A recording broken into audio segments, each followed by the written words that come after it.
இருளில் இருளாகி எல்லிடத்தில் எல்லாம் பொருள்கள் இழதோ புவி.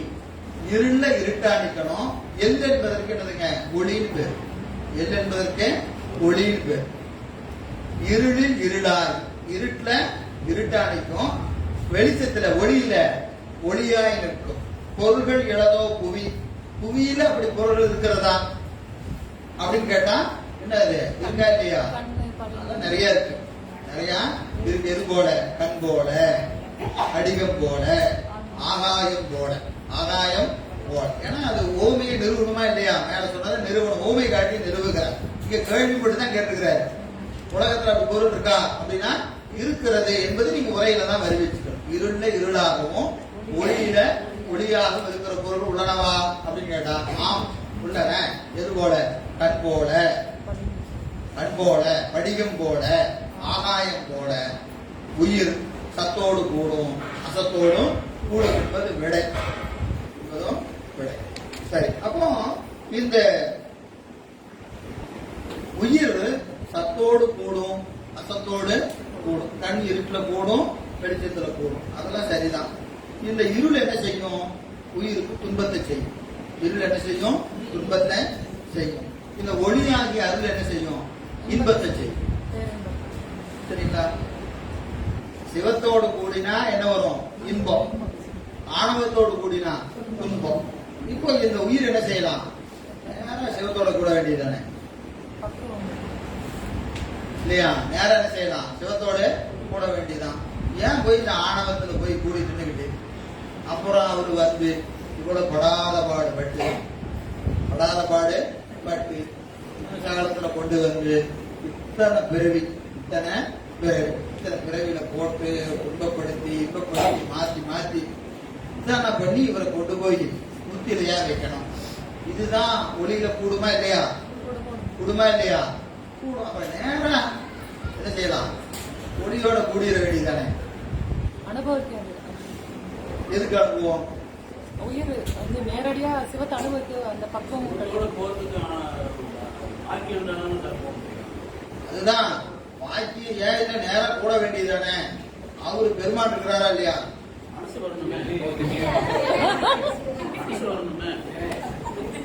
இப்படிதான் உண்மையை சொல்லக்கூடாது. லாஜிக்கலா சொல்லணும். கொடுக்கிற தகுதி பெருமானுக்கு இருக்கு, ஆனால் பெருகிற தகுதி ஆன்மாவுக்கு கிடையாது. இப்போ இறைவன் நேரடியா என்ன செய்யலாம்? தன்னை கொடுக்கலாமா இல்லையா? கொடுக்கலாமா இல்லையா? ஏன் கொடுக்க மாட்டேங்கிறாரு? அது வாங்குற தகுதி இன்னும்.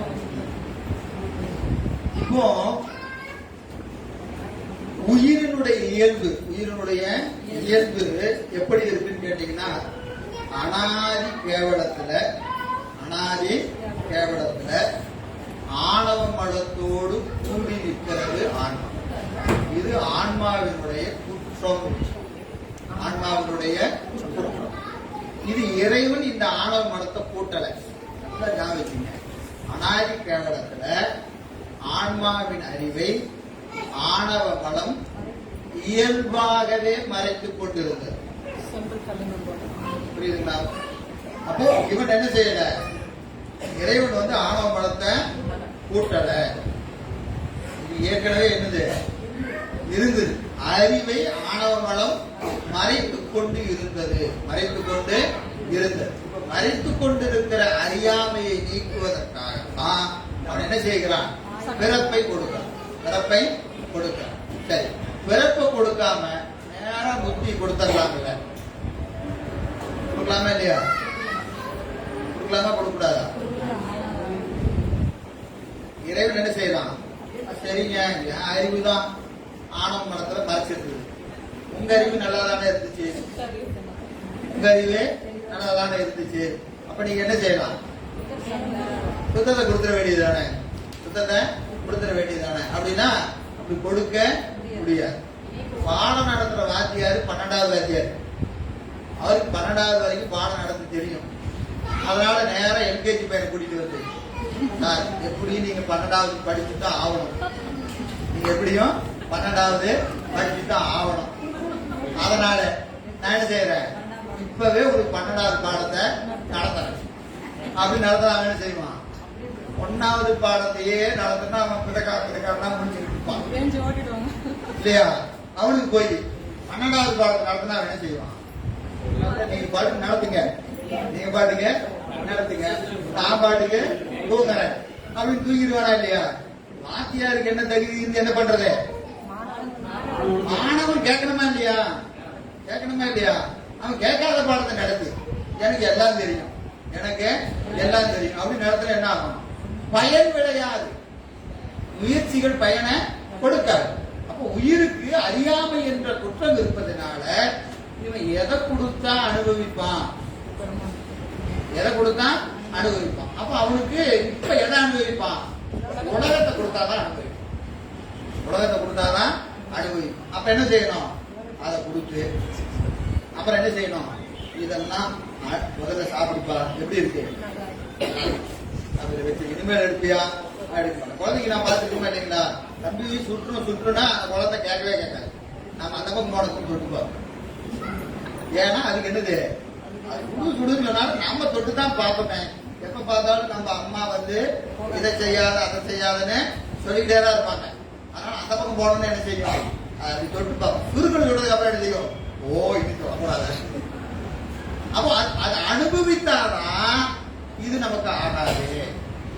இது நமக்கு இப்போ ஒவ்வொரு பிறப்பிலும் உலகத்தை நாம் என்ன செய்யறோம்? பல்வேறு வகையாக அனுபவிக்கிறோம். அந்த ஒவ்வொரு அனுபவங்களிலும் இது நமக்கு துன்பத்தை செய்கிறது, இது நமக்கு துன்பத்தை செய்கிறது, இது நமக்கு துன்பத்தை செய்கிறது என்று ஒவ்வொன்றாய் அனுபவித்து தான் நாம் அதை விடுவோம். நம்ம இந்த பிறவியில என்னமோ தெரியலைங்க, எனக்கு இது பிடிக்கிறதே இல்லை அப்படின்னு நம்ம சொல்றேன்னு வச்சுங்க, என்ன அர்த்தம்? அனுபவிச்சு சீதாச்சுன்னு அர்த்தம். எனக்கு ஜிலேபி பிடிக்கவே பிடிக்காதுங்க அப்படின்னு சொன்னா என்ன அர்த்தம்? போன பிறப்பு வரைக்கும் சாப்பிட்டு சீதாச்சு. அதனால இப்ப என்னாச்சு?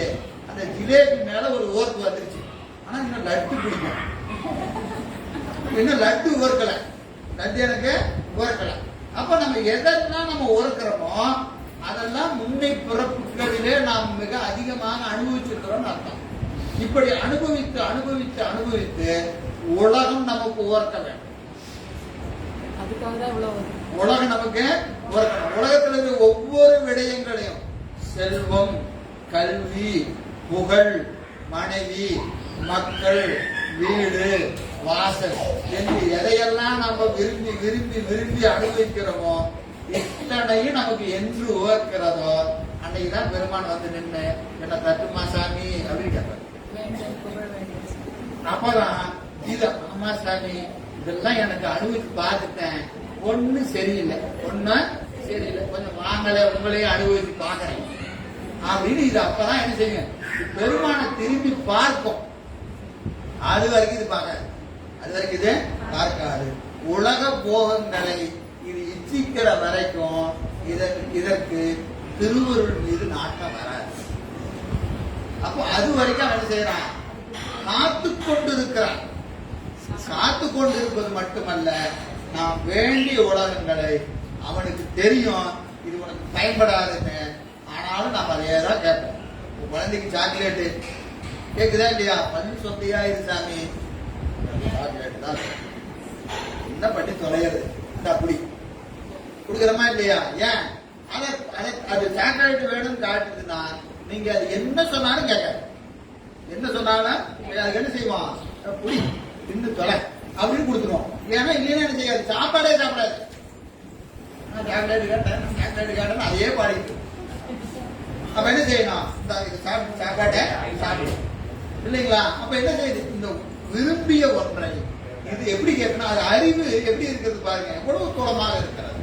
நம்ம குழந்தையை பார்க்கும்போது நமக்கு எப்படி இருக்கிறதோ அப்படிதான் பெருமானம் நம்மளை பார்க்கணும், அப்படிதான் நம்மளை பார்க்கணும். இதுக்கு அருளை தருகிறேங்கிற இது கேட்க மாட்டேங்குது. சரி இந்த உலகம் தான் வேணுமா வச்சுக்கோ அப்படின்னு ஊட்டுகிறான். நான் உவர்க்கிற காலம் வரை. அதனால பெருமானுக்கு சலிப்பறியா தன்மை இருக்கிறது. நமக்கெல்லாம் சலிப்பு வந்து ஒரு குழந்தை இருக்குன்னா ஒரு தடவை கேட்போம், சொல்லுவோம், 2 தடவை சொல்லுவோம், 3 தடவை சொல்லுவோம். ஆளோட கோபம் தான் தப்புன்னு ஒண்ணு வச்சிருக்கோம். சொல்லிக்கிட்டே இருக்கிறேன், என்னடி கேட்க மாட்டீங்க அப்படின்னு நமக்கு என்ன வந்துருதுங்க? சலிப்பு வருதா இல்லையா? இறைவன் ஒருபோதும் சலிப்பது ஒரு பிறவி இல்லை, ஒவ்வொரு பிறவிகளும். எப்படி சாமி அவ்வளவு பொறுமையா இருக்கு? அதுதான் கருணை, அதுதான் கருணை, அதுதான். அதனாலதான் அவன் இறைவன். எனவே நம்ம ஒவ்வொரு பிறவிலையும் கேட்டுக்கிட்டே இந்த பிறவி முடிச்சாச்சு, சரி அடுத்த பிறவில கேட்க மாட்டான்னு கேட்டா திருப்பி வந்து அதையே கேட்பான், அதையே கேட்பான். அவன் என்ன செய்வான்? கொஞ்சம் கூட சலிக்காம இந்த வச்சுக்கோ, நீ நாம் அறிவு திருந்துகிற காலம் வரை அவன் காத்து கொண்டிருந்து நமக்கு ஊட்டுகிறான். எதை? தன்னை கேட்க மாட்டானா, தன்னை கேட்க மாட்டானா என்று அவன் காத்து கொண்டிருக்கிறான். நம்ம அவன்கிட்டயே போய் தானே தரும் அவரை, தானே தரும். பின்னாடி சொல்ற 70வது பாடல், தன்னையே தரான், தன்னையே தருவதற்கு தயாரா இருக்கிறான். நம்ம அவன்கிட்ட போய் அதை தவிர மீது எல்லாம் கேட்கலாம். எது கேட்டாலும் தருவான். ஆனா நம்ம என்ன கேட்கிறோம்? அவனை போய் கேட்கறதே மறந்து கூட கேட்கறது இல்லை. ஏதாவது கான்சியஸ் இல்லாம இது கேட்டுருவோமான்னு பார்த்தா அப்போட தெளிவா இருக்கிறோம். உலகத்தை தான் கேட்கிறோம். அவனிடத்தை எதை கேட்கறது? உலகத்தை தான் கேட்பது என்பதை நாம் தெளிவாக இருக்கிறோம். அது வரைக்கும் உலகத்தை தான் கூட்டிக் கொண்டிருக்கிறோம், உலகத்தை தான் கூட்டிக் கொண்டிருக்கிறோம். அதனாலதான் இறைவன் என்ன செய்யறாங்க? உயிர்களுக்கு அவ்வளவு கருணையை தொடர்ந்து செய்து கொண்டு ஒவ்வொரு பிறப்பிலும் செய்து கொண்டிருக்கிறார். அதான் இங்க சொல்றாரு. எனவே இந்த பாடல் 19வது பாடல், ஊமன் கண் போல, ஊமன் கண் போல ஒளியும் திகையிருள்.